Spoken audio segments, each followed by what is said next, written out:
So the Nintendo Switch 2 launched just last month, and with it came a whole bunch of new accessories. This includes several new controllers.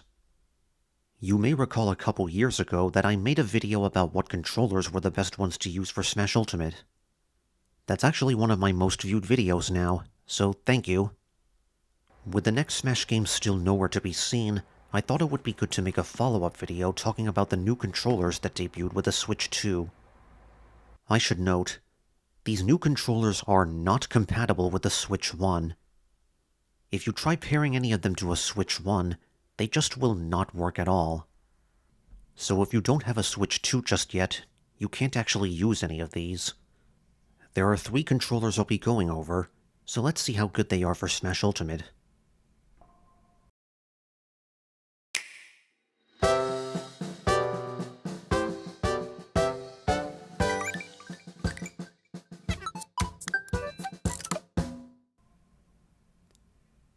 In my first controller video, I said that the Switch Pro controller was my favorite controller to use for Smash Ultimate. That is still true today. So you can imagine how glad I was to see that the Switch 2 Pro controller is just a Switch 1 Pro controller, but better.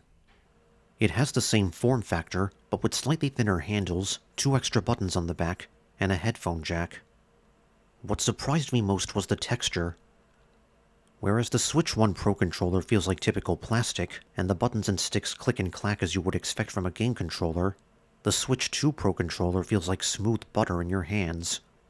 The sticks are almost dead silent, and the face buttons, shoulder buttons, and triggers all feel much softer when pressed down.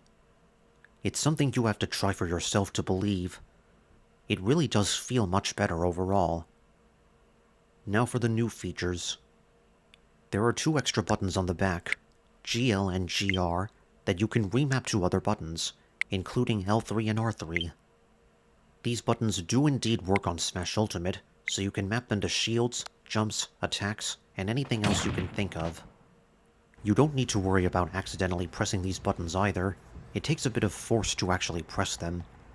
These buttons could potentially make some advanced techniques easier to perform. You'll just have to experiment with different button configurations and see what works best for you. And then there's the 3.5mm headphone jack. This just brings the Switch 2 up to speed with the PS5 and Xbox Series consoles, as the latter two already have headphone jacks on their controllers. Just plug in any pair of headphones or earphones, and the effect is instant.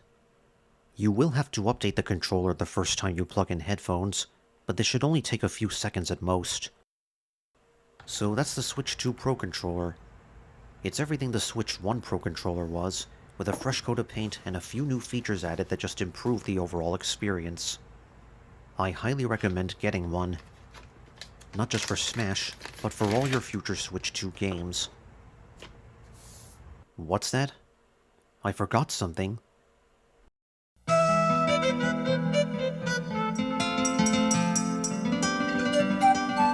C. Oh, right.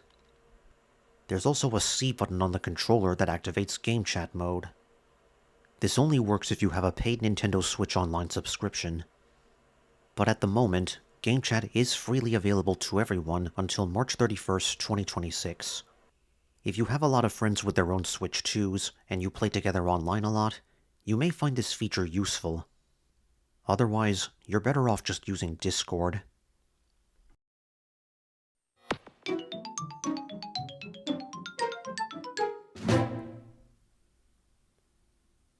Up next, we have the Nintendo Switch Online GameCube controller. This is an updated wireless GameCube controller that adds a few extra buttons, just like the Switch 2 Pro controller.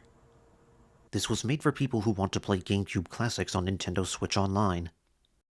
You've got your ZL button, home button, screenshot button, pairing button, and game chat button. Also, since it's wireless and uses USB-C, you don't need a separate adapter to plug it in like with the old wired controllers. Everything else is exactly the same as the wired controllers.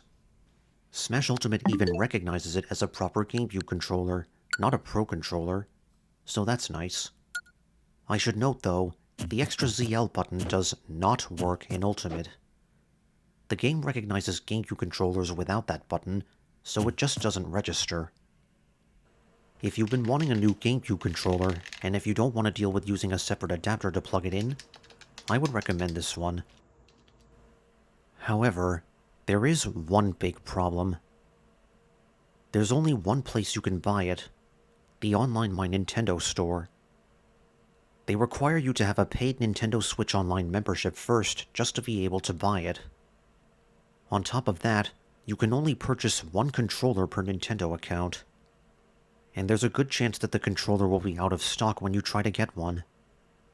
Lastly, if you don't pay extra for faster delivery, you may have to wait over a week for it to reach your doorstep, as they're shipped out from Nintendo's headquarters in the state of Washington. So you have to jump through a few hoops before you can get your hands on it. But if you're willing to go through all that, then this controller is a fantastic option for Smash Ultimate. How can it not be? It's been there since Smash Bros. Melee.